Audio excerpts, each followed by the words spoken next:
Bien, pues aquí estamos nuevamente. Vamos a resolver un problema de torcas. No es tan complicado, pero sí requiere un poco de conocimientos de ubicación de un centroide de una placa triangular. Eso se supone pudieron haberlo visto en geometría analítica. Y si no, lo vamos a aprender en estos momentos. El problema dice lo siguiente. Una placa triangular de densidad superficial de 45 kilogramos sobre metro cuadrado se mantiene con su base horizontal como lo muestra la figura. Desde el vértice A se conecta a una bisagra y del vértice B una cuerda que se mantiene tensa y horizontal. Determine la tensión en la cuerda. Bueno, esta parte que está sombreada es el triángulo ABD. Está sombreada, es una placa sólida y la cuerda está en azul, va de B a C. En el punto A hay un pasador, hay una bisagra, lo que le permitiría girar libremente, pero debido a la cuerda se va a mantener totalmente horizontal.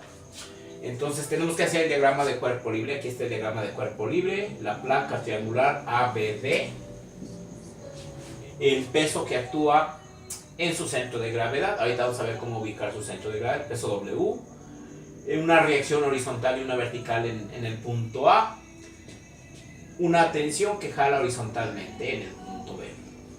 Entonces lo que tenemos que ubicar es, a final de cuentas, las torcas alrededor del eje de rotación. En este caso lo tomaría como el punto A. De tal manera que la componente Rx y Ry de la reacción en el pasador no van a generar torca porque no tienen brazo de palanca. Entonces las únicas torcas son generadas por la tensión y por su peso. La tensión jala horizontalmente. Entonces aquí la línea de acción es horizontal. Y si la línea de acción es horizontal, eso implica que el brazo de palanca tiene que ser vertical. Y vertical iría desde el punto A hasta la línea de acción medida perpendicularmente. Iría así, perpendicular. Por lo tanto, esta altura es precisamente el brazo de palanca para la tensión T. Pero vamos a ver.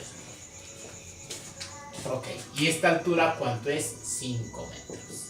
Este es el brazo de palanca para la tensión T. Una distancia totalmente vertical porque la fuerza es horizontal.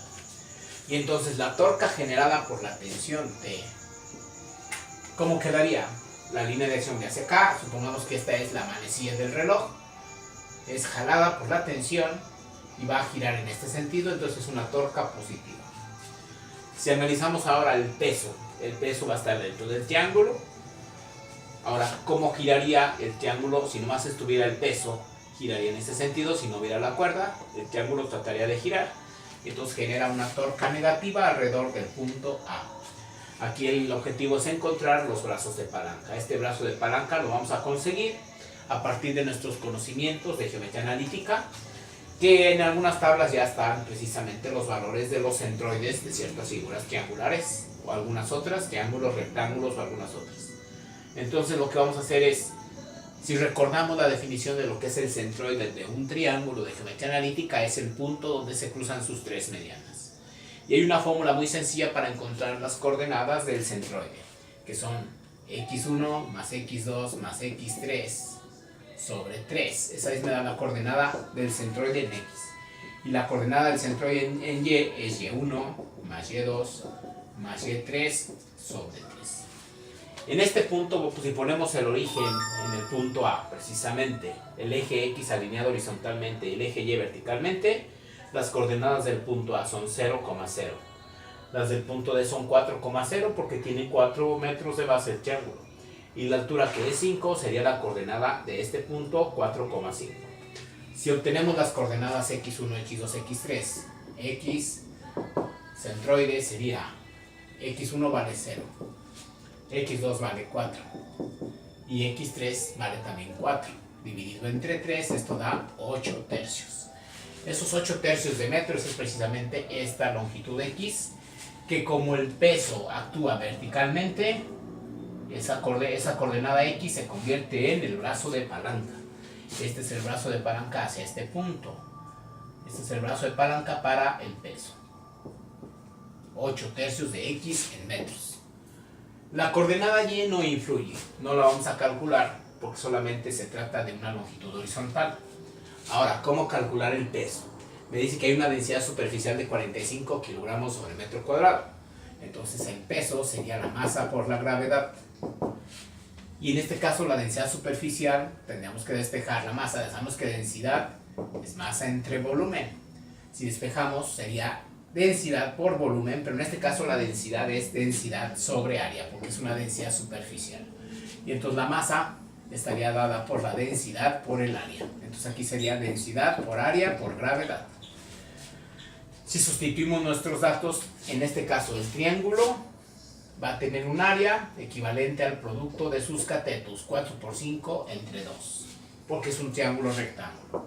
Entonces el peso sería la densidad de 45 kilogramos sobre metro cuadrado por el área, que son 4 metros de base por 5 metros de base del triángulo, 4 por 5 dividido entre 2 por 9.8 metros sobre segundo cuadrado. Entonces ya tenemos el peso. ¿Cuánto va a ser el peso? Aquí está la calculadora. Va a ser 45, 4 por 5, 20, entre 2, 10, por 10, por 9.8. Eso arroja 4.410 newtons. Bueno, este es el peso. Ya con eso vamos a poder calcular suma de torcas. Hay que sustituir en la suma de torcas. Entonces quedaría suma de torcas es igual a 0. ¿Alrededor de qué punto? Alrededor del punto A. ¿Cuáles son las torcas? La torca debido a la tensión positiva menos la torca debido al peso. Igual a 0. La torca debido a la tensión es precisamente la tensión por este brazo de palanca. Dijimos que son 5 metros. Vamos a poner ahorita B subiendo por 5 metros ya. Menos la tensión debido al peso es el peso, que es 4.410 newtons. La torca debido al peso es el peso por su brazo de palanca B sub índice W, que dijimos que va a ser 8 tercios de metro. Entonces, 4.410 newtons por 8 tercios de metro me va a dar igual a 0.